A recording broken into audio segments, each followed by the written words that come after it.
Hey, you guys, movie retrospective time. And we're talking Stephen King adaptations. One of the good ones. Yeah. There are some good ones. There are. No, I said one of the good ones. Yeah. There are several good ones. I know that, like, a lot of people shit on, like, Stephen King adaptations, but there are a significant number of good ones, and this is one of the best ones. Matter of fact, Stephen King, I don't know how he feels about it nowadays, but he has many times said that this is in his top 10 favorite adaptations. Movie kind of holds up over the years, too. It's still good. It really does. I mean, and this came out back in 1990. Yeah. And it was directed by Rob Reiner. Now, Rob Reiner, obviously, he started out as an actor. He was on All in the Family, but then went on to do, like, a lot of really iconic, directing a lot of really iconic movies. He did This Is Spinal Tap. He did The Princess Bride, which was fucking fantastic. And he also did Stand By Me, which was also a Stephen King adaptation. So I think that him doing that was one of the things that made Stephen King, like, excited to see what he would do with Misery. Because I think at first, like, when Stephen King wrote Misery, like, the book came out in 87, I think. And I think he was initially going to publish it under his pseudonym, Richard Bachman, just because it was a real, I don't know, I guess it was one of, like, a very personal story for him. I think I've read that it came from, like, a dream that he had, like, about being trapped in a house and, like, forced to write a book, like, by some crazy lady that was, like, wandering around in there.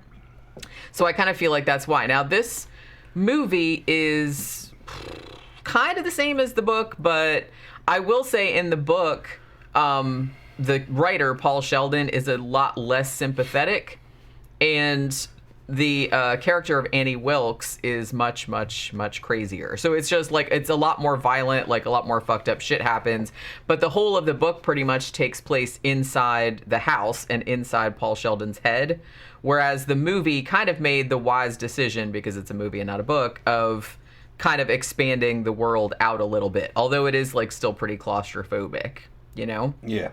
But I feel like Rob Reiner, like, he said that before he made the movie that he watched a bunch of, he was a big Hitchcock fan, but he watched a bunch of Hitchcock movies. And he said in particular, he really liked the very Hitchcockian thing where they would kind of, like, do close-ups on, like, hands and objects and stuff like that. So they do a lot in this one. Like, here's this little cigarette and here's this little match and here's this other kind of stuff. So he wanted it much more like a straight-ahead, like, suspense film rather than the book, which is more like a much darker, like, psychological film.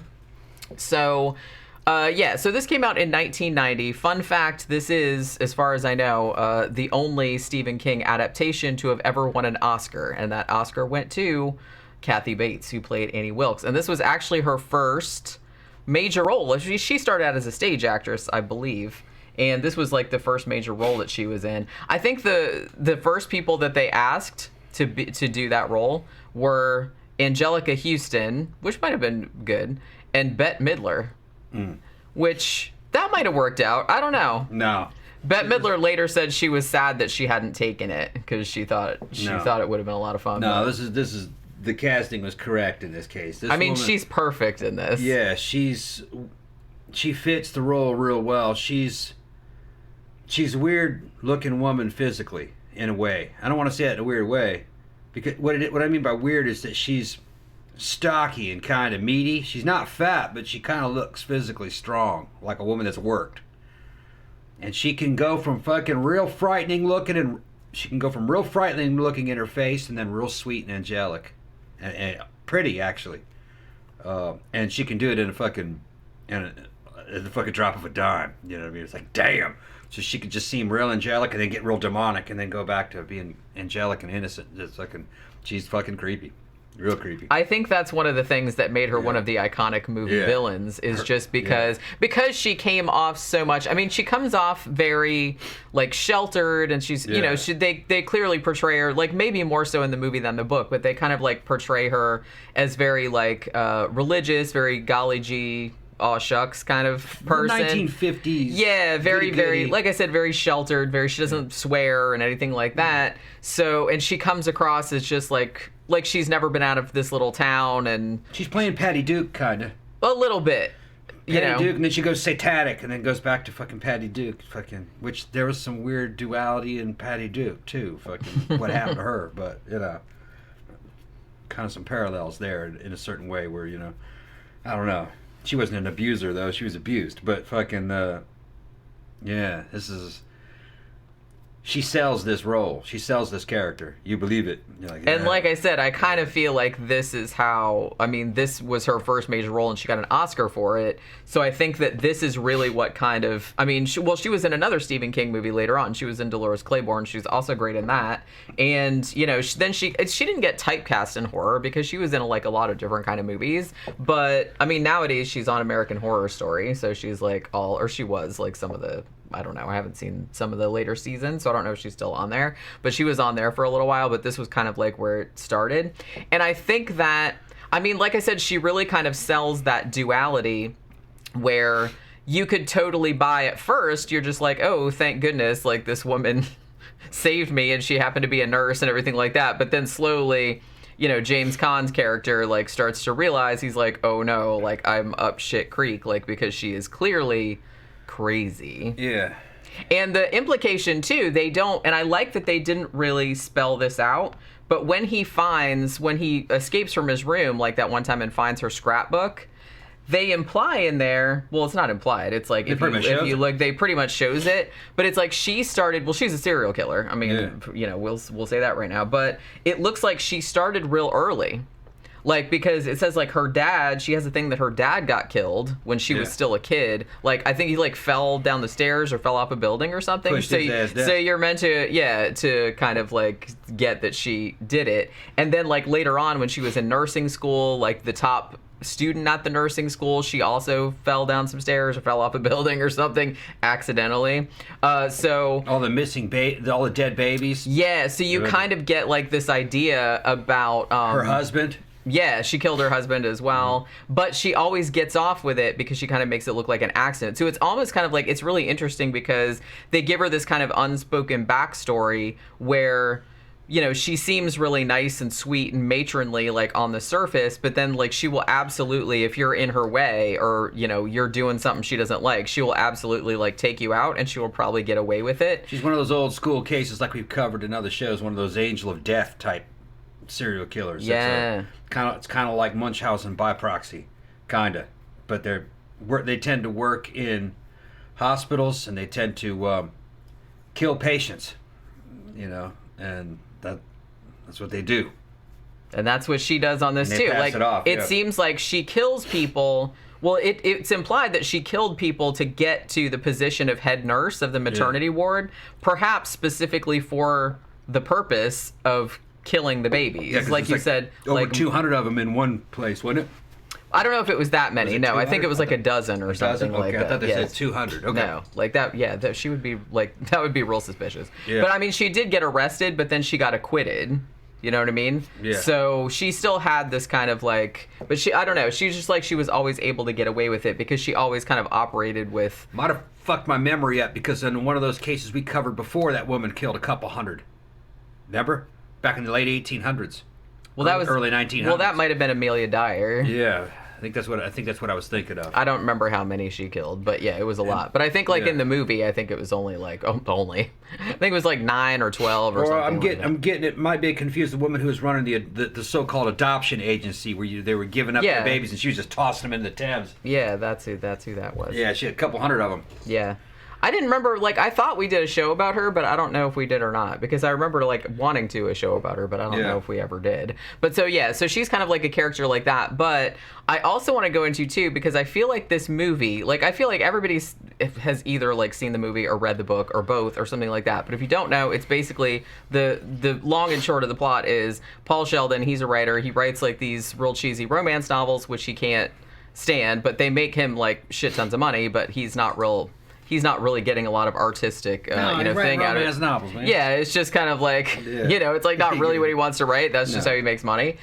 So he writes what he wanted to write, this artistic, more kind of gritty kind of book about kids in slums and stuff like that, kind of more from his experience.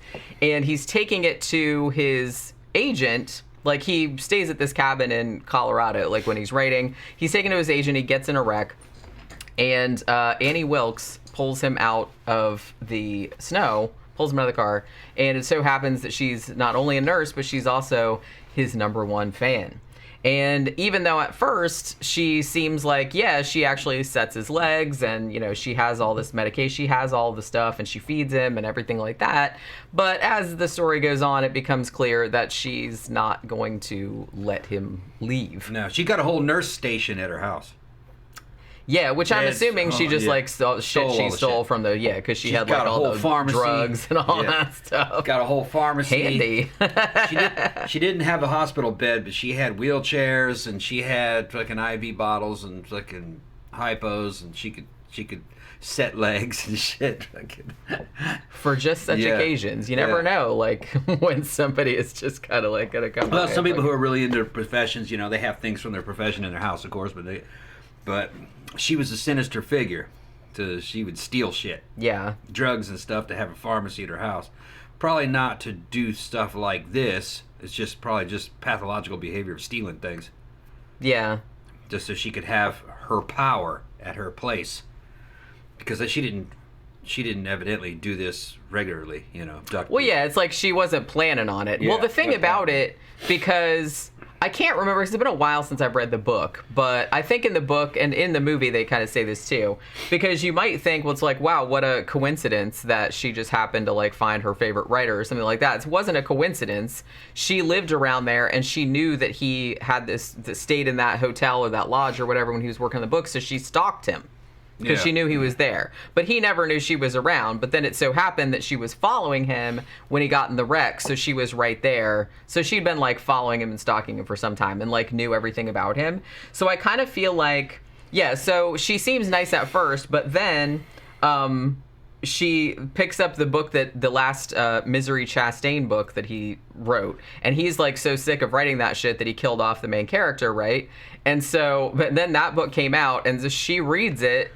And as soon as she gets to the end and that character's dead, oh boy, she gets really, really upset. Because her whole entire life is, I mean, she's a very lonely person, obviously. So her whole entire life is kind of like wrapped up in these fictional romances and in this character. And now that he killed the character off, she is just like not fucking having it. I read the anymore. book when I was a kid, but I don't remember all of it. But I do remember that the book, that the movie was pretty accurate to the book, and they did a good job of giving her kind of characterization. And in her house, she had shrines built to guys that she was in love with, and she was in love with him. She had a shrine built to him, the writer, and she had a shrine built to Liberace. Now that was a movie-only edition. It was? They actually added that for the movie. It was great in a movie. Yeah, it was great in a movie. But if I remember correctly, Liberace she had a shrine. was her favorite. She had shrines in her house. From to Paul Sheldon. Yeah, I was a kid when I read it. Yeah, yeah. The Liberace touch was fucking great, because there were women like that from her. Yeah, now that was something that was from a generation before her time, actually. You know, like my grandmother's era and shit. You know, they were big into that dude. But she, you know, she was kind of considered herself, I guess, to be traditional and old-fashioned. Yeah, that's exactly what. And I think that was a good choice, for the. She would have liked either Liberace or Elvis, you know. Yeah. And like I said, I think some of that was added for the movie. I don't remember. Like I said, it's been a while since I've read the book, but I think that the Annie in the book was just a lot more. Was like a lot more just like straight up psychopath. And she did a lot worse shit in the book. Like they actually toned it down for the movie because they wanted to make her scary, but they also wanted to make her like a little bit pathetic, like a little bit sympathetic. So people would, so. Well, that's what Liberace's female fans were. I gotta, you know, look, man, fucking be honest. Liberace was just fucking, his fans were basically millions of fag hags. They were old ladies, single old ladies, that fucking loved Liberace on a romantic level. And they knew he was gay. They had to have. But there's something about loving the unattainable and maybe there was like some kind of a fucking recognition of fucking unrequited love going in two different directions. They would never get what they wanted and he would never get what they wanted because they were not compatible, but there was something about old women being romantically in love with Liberace, and it was a weird thing. One of my old babysitters when I was a little kid was just in love with Liberace. She was a nice woman though, but she was an old maid, you know. Yeah, she probably didn't kill anybody that we know of. No, she's. But that was, and it was, you know, these were women that were older than, say, like my mom. Back in the 70s, they were older than my mom. So it was either Liberace or Elvis. Weird, but. And another one that was weird, who was one of Liberace's fag hags, was fucking Evel Knievel. I'll never fucking understand. Evel Knievel had this fucking fascination with Liberace. Seeing, you know, living in the same hotels with him at the casinos and shit, before the shows and shit. There's a lot of interviews of fucking who's the most alpha fucking manly man of all of his era, fucking Evel Knievel. There will never be a dude like that again. Talking shit like crazy. Loved Liberace. You would, you know, nothing in common with him, but just, you know, strange.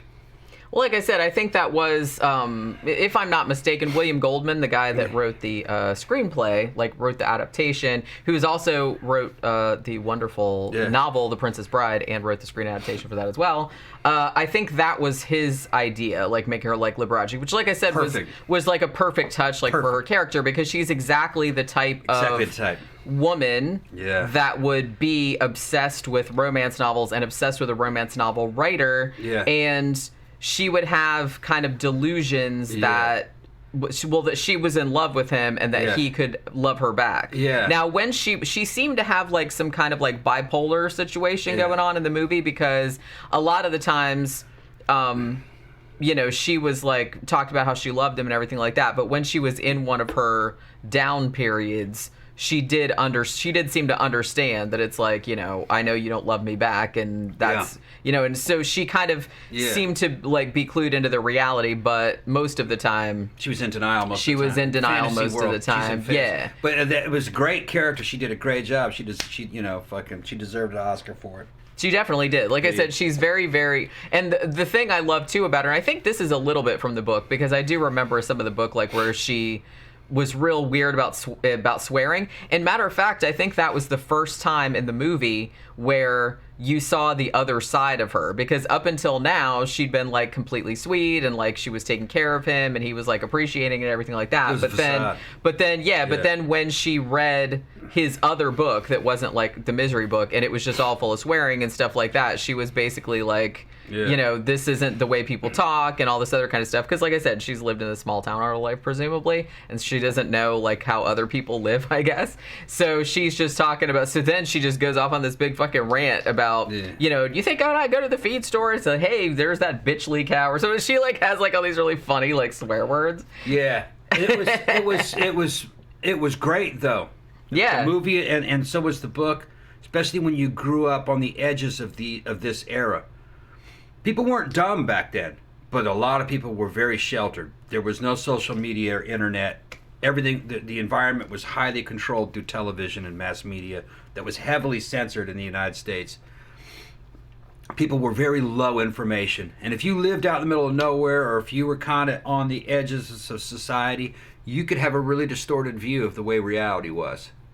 And you could lie yourself into the world of Patty Duke. That's the way people don't talk. People don't swear. Yeah, they do.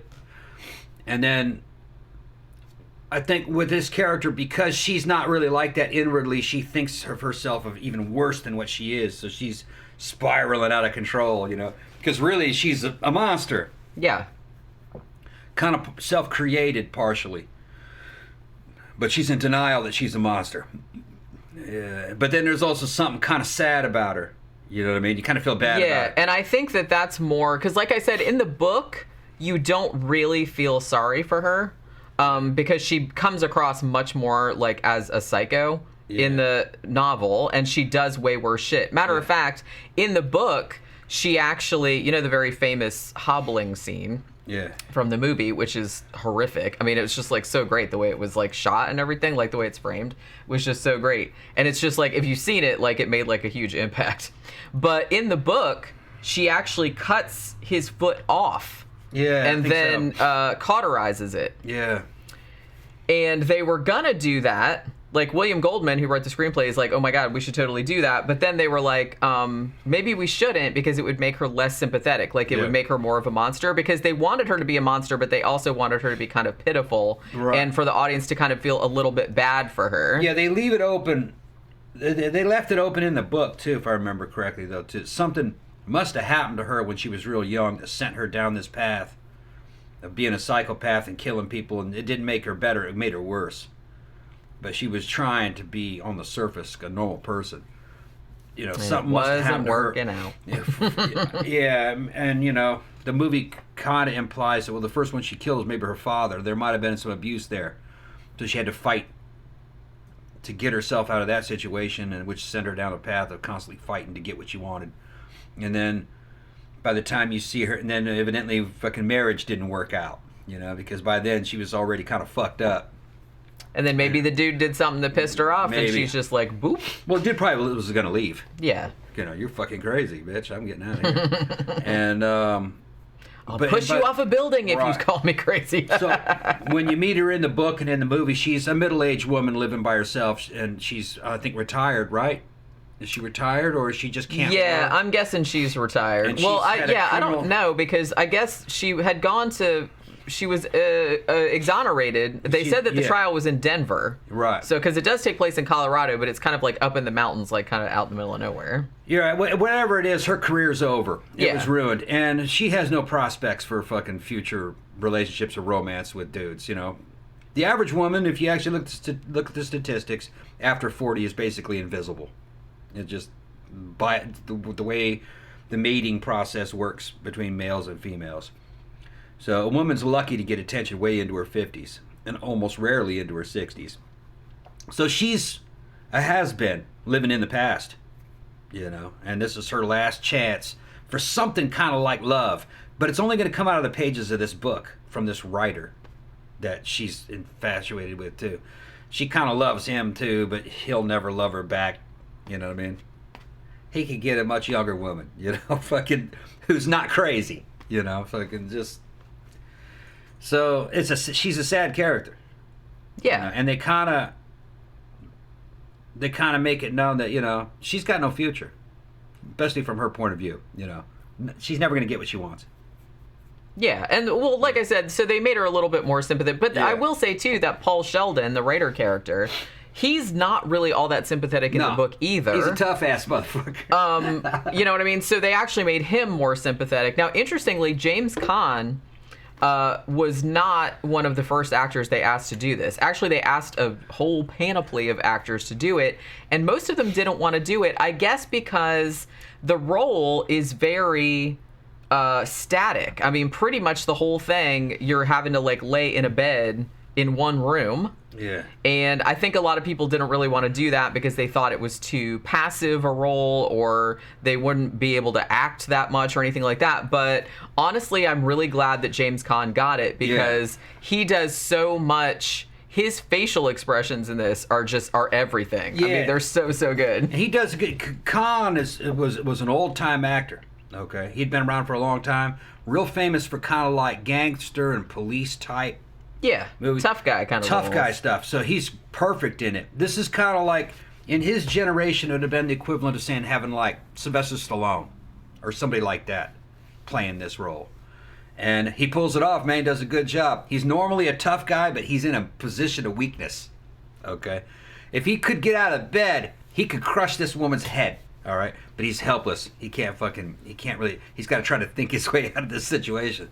Because she's not a weak woman. She's strong for a woman, okay? Especially for a woman her age. They make her look kind of meaty, you know what I mean? Well, and she works on a farm and shit like that, too. Right. So. Right. So she wouldn't be a pushover, but James Caan could, you know, if he was fucking up on his feet and healthy, he could fucking knock her out easy. But not in this situation. So it's kind of like it's definitely like an emasculation fucking motif, you know what I mean? This isn't the normal order of things, all right? He can't get out of bed. She's keeping him in bed, keeping him weak, and he's pissed. Well, and it's at first it was just like the accident was just an accident, but like he broke both his legs, and I think he broke his arm too. Yeah. But then like once he starts, so he's there for like quite a long time. I think like over the course of the book takes place over like several months. I can't even remember how long it is. But then like once he starts healing up, then she keeps him drugged. They don't really do that in the movie. Like, she gives him drugs in the movie, but they don't show at any point in the movie, I don't think, he becomes, like, addicted to the drugs. But in the book, he did. Like, he became dependent on them. Yeah. So, now, in the movie, he pretended to be, like, a few times if it suited his purposes, because he kept, like, asking for more of them so he could... stockpile them so he could maybe poison her later. He's in a position where brawn isn't gonna save him. It's gonna have to be brains. So he tries to come up with all these plans of trying to outsmart this chick, which kind of works, but not really. But the thing about it, though, is that most of them would have worked if not for various, like, little accidental things that happened. So that's what's so great, like, with the suspense in it, too, because that whole scene where he, like, spent all that time, like, saving up the drugs, like, all those drugs, and then, like, he finally gets her, oh, have dinner with me, and he's, like, all pretending to be in love with her, and he's gonna try and dope her, and then, like, she just, like, spills the drink. And then he's, like, the look on his face is just, like, so, like, because he knows, like, fuck, now I have to start over. And like all the shit about him just like, you know, getting out of his room and having to like pretend that he's not. I mean, she's not stupid either.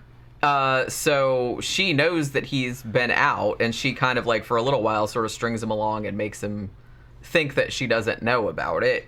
But I think in the book, when she suspected he was getting out, she would take pieces of her hair and tape them across like all the doors and things like that to see if he'd gotten out. Whereas in the movie, like it was just like a little like a penguin that she had, and he kind of like fell and dropped it, and when he put it back on the table, it wasn't in the exact same position, and so she noticed that it was in a different place. And then she was like, "Oh, well, we can't have you getting out of the room anymore," and that's when she hobbled him. I think later on in the book too, I think she cuts one of his thumbs off.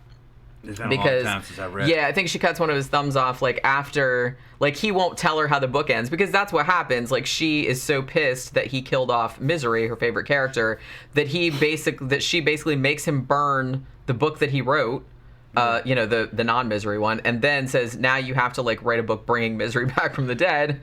So she's forcing him to write it. Which leads to kind of, that's one of my favorite scenes, too, is, like, when she's talking about, like, the first go-around, when he tries to bring the character back from the dead, and she comes in and she's like, it's not fair. And then she's talking about the chapter plays, and it's like how they always like cheated, you know what I mean? Like, with the guy jumped out of the car before, but she's like, that's not what happened. Like in last week's, they didn't get out of the cockadoodie car, you know what I mean? So it was just like that whole fucking scene. But the ironic thing about it, though, is that even though she's a nut, and she's forcing him to write a book that he doesn't want to write, it seems like her doing that, like, made him, like, really, like, write this really good book, you know what I mean? And in the book, I think it's, like, the book has kind of, like, a sadder ending, because I feel like the movie, like, obviously he kills her in both the book and the movie, but in the book, after he gets away, he has like really, really bad PTSD, which, you know, understandably, and he becomes an alcoholic, and he's still like addicted to the drugs and everything like that. And then he gets pissed off because the Misery Returns book is like hugely, hugely popular, and he's just like, now I'm just right back where I started, where I have to like keep writing these shitty books forever. You know what I mean? So it's that kind of thing. So I think they tempered the end a little bit of the movie. It's not quite as cold-blooded. I mean, he does get away at the end of the book, and like he kills her, but he's still kind of like stuck in like writing these books, and I think at the end, like, his agent said, well, why don't you write a book about like your experience, like what happened to you, and maybe you can go off in a different way from there. But he is still stuck like writing these Misery books that he can't stand.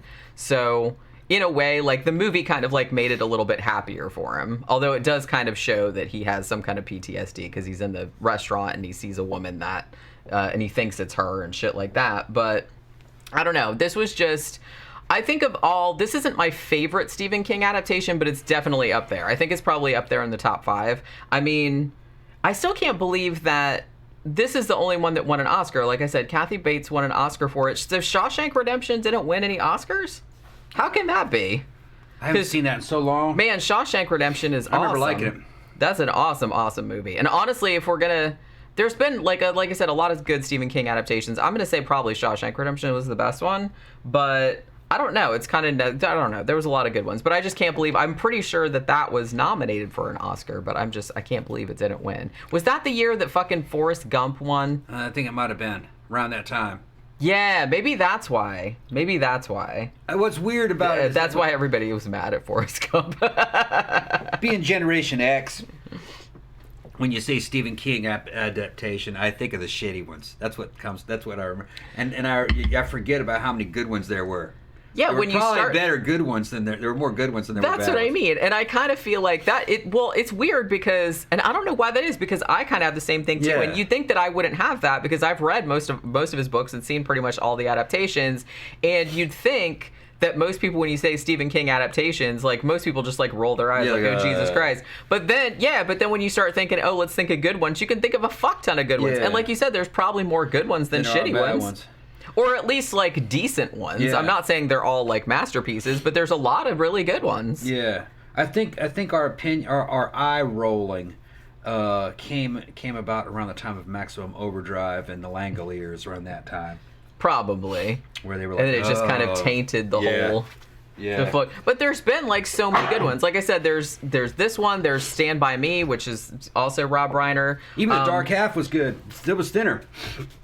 Yeah, I mean, I wouldn't put that like in the top tier, but I think that's like B Squad. Ones. Yeah, B, C Squad. They're still fun. And then there's even ones that were decent that nobody even talks about, like Apt Pupil. That was like really decent. There were some classic ones: Dead Zone, Firestarter. The old ones, they were, they still hold up. They're very retro, but they hold up. They're fun to watch. And I mean, I guess Creepshow isn't technically. No, it's got some Stephen King in it. But it's got Stephen King in it. I mean, he did like write the stories. And Cat's Eye, I consider that a Stephen King adaptation because it's 3 of his short stories. And I like the TV ones. I like the TV Stand. Somebody sent me a remastered Stand TV miniseries. It's good. A lot better than the VHS version. Looks a lot better. And I like the TV Shining. Yes, we know. She didn't like it. We know you did. Yeah, I liked it. I don't like it. I made a whole video on my other channel about that. It was it's a lot closer to the book, and everybody likes fucking Kubrick's The Shining. It's a masterpiece. I mean, pretty much 99% of people. I like that one.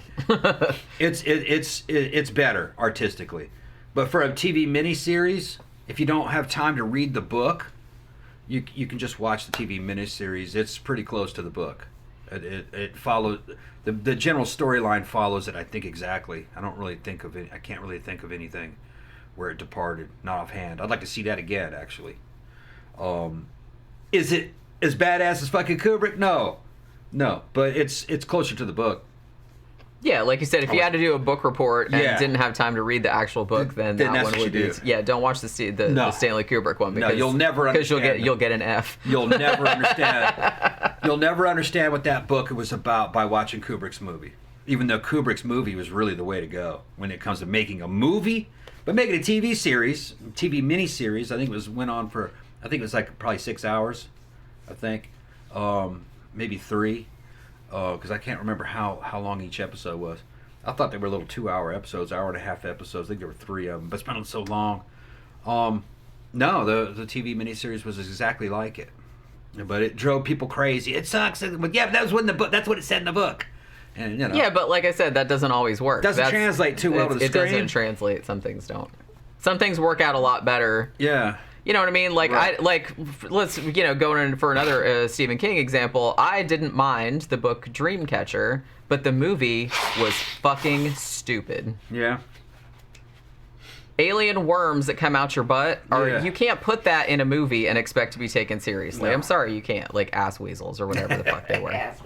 I think they even called them that, like in the book. Like even in the book, I was just kind of like, really, King? You're kind of like going a little backwards. But then they made a movie out of it. I'm like, they did not. They did. Oh my God, how did they do that? But yeah, Stephen King trolls. The thing about it, he does, yeah. He's a troll. Well, the thing about it, and what I was going to say a little bit about Misery too, is that I feel like because he had sort of like a nightmare that sort of inspired this, I think what he was getting at, and he had, this was like right around the mid to late 80s when he wrote Misery. And I think he was getting to a point where he was so big and so famous that he was getting to a point where you're getting into what they would nowadays call toxic fandom. Yeah. You know what I mean? So I think that him writing this book was almost like purging these feelings about becoming trapped by your fan base, and your fan base feeling like they have a control over you, or they have ownership of what you make, of what you create. And so I think that he was really struggling with that. And it came out as Misery, as the character of Annie Wilkes, who was like the ultimate #1 fan, but who absolutely wants to control every single aspect of what you're creating. And if you do something she doesn't like, then she'll cut your feet off. You know what I mean? Like, it's obviously an extreme example, but I think that's kind of what he was talking about, was like toxic fandom. Yeah, I was thinking about what the worst Stephen King adaptation was. And some people would say Langoliers, but I was thinking about it, said, no, the worst one was The Gunslinger. Lawnmower Man. Yeah, Although he sued to take his name off because it was only like, it was barely related. That was not a thing. I would say that The Gunslinger, that was the fucking worst. There was just nothing in that even close to what that fucking book was, and they just dumb. The Gunslinger is a whole fucking universe of shit. That would have to be a long-running series to get that story told. There never should have been a movie about the Gunslinger. Well, not a one-off. No. I mean, that was a dumb idea. Dumb. And like I said, and the thing about it is that Stephen King has written how many billion books now and stories? Yeah. It's a lot. There's a universe. There's a Stephen King universe. That's what I'm saying. Make the MCU blush. All those books are connected. Almost. And the thing about it is that, as you know, as many of his books and stories have been adapted, there's a fuck ton that haven't been also that I'm always kind of like perplexed about, because especially like I like a lot of his short stories, to be honest, and I think a lot of those would actually make really good movies, but for whatever reason some of my favorite ones like never did get adapted. I don't really know why. I forgot to send you the link to that YouTube video where that maps out the fucking the Stephen King universe, how all the books are connected. Yeah, you know, I'll make sure to send it to you. But it's on the YouTube. You guys can look it up. It's good. Yeah, because I told you to send me that. It shows how they're connected and where the things are mentioned, and it's a whole damn universe he's built as he went. And pretty much all of those books are connected. I think the only thing that wasn't connected was I don't remember. He didn't say anything about the talisman. I would think that the talisman would be connected somehow. Well, I mean, I know he definitely has a thing where he makes reference to other characters, in other books. Like in other books. Well, because which most of them are set like around, you know, in that part of Maine or whatever. Not this one. Misery is actually set in Colorado, just like The Shining is. But like I said, I think that Stephen King used to spend a lot of time in Colorado. Like I think he vacationed out there or something like that. So a lot of his stuff is like set out there as well. But all the stuff set in Maine, like he usually in his books like puts little Easter eggs of like they'll refer to some character or somebody like that was in like another story. He's good. I mean, he had some bad spots, but he kind of made little comebacks and stuff. Wasn't big on. I kind of started to check out around the Tommyknockers time of reading it. Yeah, life took over too. I was getting older, had to move off into the army world and shit. Fucking didn't have time to read books. But when you're a kid back in those days, pre-internet, you could sit around and read books at night before you went to bed. You know. Well, I still you didn't have all those. I have too many distractions. No, I don't really have time. Well, you have to make yourself. Yeah, I don't really enjoy it anymore, especially since head injuries. I mean, the thing about it, though, and I've mentioned this before, but the Stephen King book from 2014, which is called Revival, which I just kind of bought at a secondhand bookstore, you would probably actually really dig that. The problem it was like really, really good. I was surprised. I can't mechanically enjoy reading anymore because as my eyes scan across the written page, my eyeballs will jump to another line. So then I have to fucking go back and read.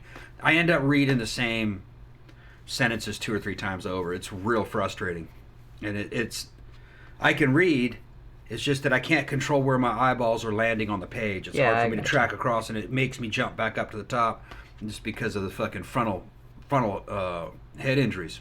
You could do audiobooks. Yeah, audiobooks I can do. You'd probably be into that. I can't, like, and I know a lot of people like, because a guy, Dominic Noble, who has his channel I watch, he usually does audiobooks because he has dyslexia, so he has a hard time reading books, like, without all the letters rearranging themselves. Yeah. So he usually listens to audiobooks. I like to read books. If I have like an audiobook going, my mind starts to wander, like, because I don't really particularly enjoy just like listening to people talk.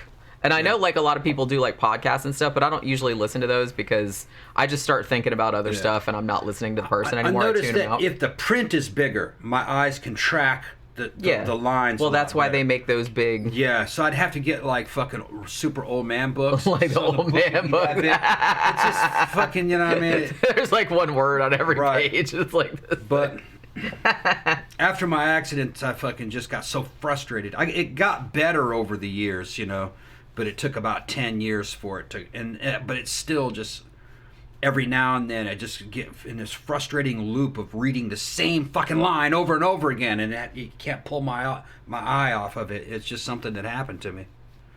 I might be able to go through four paragraphs normally and then get stuck at one spot, and I'll read that same sentence 3 or 4 times, and then I'll get frustrated and throw the book. Yeah. Yeah. I'm just saying that Stephen King has written some newer shit that is absolutely good and absolutely, and actually, producers out there, if anybody wants to make Revival into a movie, like, somebody should do that, because that would be an excellent movie, I think. Like I said, it was almost like Frankenstein, but also like Ray Bradbury kind of thing too. So I was like really into it. But yeah, so I can't imagine that anybody watching this has not seen and or read Misery. But if you haven't, I mean, fucking do it. What the hell are you even like waiting for? The book and the movie are similar, but like I said, the book is much more like, the characters are less sympathetic and it's a lot gorier. Like in the movie, like just the cop just gets shot, whereas in the book, like he gets run over with a fucking lawnmower or something like that. It's like, it's a lot more gruesome, and a lot worse shit happens. But I think the movie, like, in making it less gruesome, I think it did a good job in making it more suspenseful, and also gave it kind of like a blackly comic kind of tone to it, which I think really worked. So, you know, they're different, but I think it like worked out really well. And again, like, I think Kathy Bates absolutely deserved that Oscar. So yeah. Strangely sexy woman. Strangely. Weird. Not my type at all. See it. You talk about me having like saying like weird looking people are sexy, but it's like it's a whole thing. It's a whole thing.